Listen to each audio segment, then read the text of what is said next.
Надлежните се сомневаат дека пожарот кој што синоќ околу 19 часот и 20 минути избувна во една од притворските келии во Битолскиот затвор лоциран во местноста Црн мост е подметнат и во моментов екипи од затворот го истражуваат случајот, а за истиот е известен и јавен обвинител.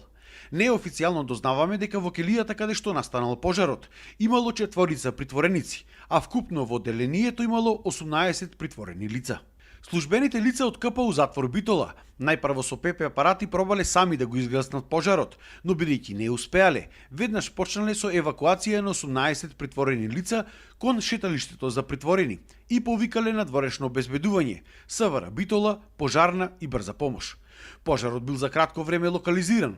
Дел од вработените лица биле упатени на превентивни прегледи во клиничката болница во Битола, при што за среќа нема повредени притворени и вработени лица од установата.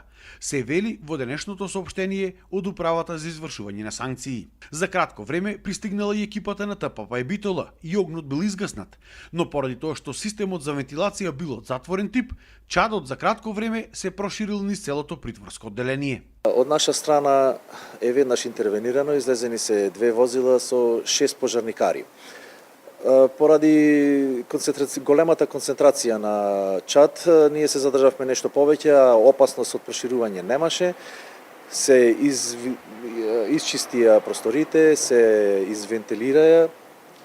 Од наша страна е брзо завршена работата без последици. Директорот на управата за изрекување на санкции Јовица Стојановиќ ги демонтира шпекулациите дека станува збор за некаков бунт во затворот и истакна дека доколку се потврдат нивните сомнежи дека пожарот е подметнат, ќе следеле соодветни санкции за лицата кои што го направиле тоа. Инаку додека да се санираат штетите од пожарот во притворското одделение во Битола, 18 притвореници се разместени во други вакви одделенија, и тоа 4 притвореници во затворот во Охрид и 14 во затворот во Скопје. По санацијата на келиите, истите ќе бидат повторно вратени во затворот во Битола. Неофицијално дознаваме и тоа дека надлежните за случајот го известиле и народниот правобранител, за да и тој ја испита целата ситуација. Според вработените во Битолскиот затвор, ова не е прв ваков случај. Во последните неколку години досега се имало случајно неколку пати да бидат опожарени келиите во притворското одделение.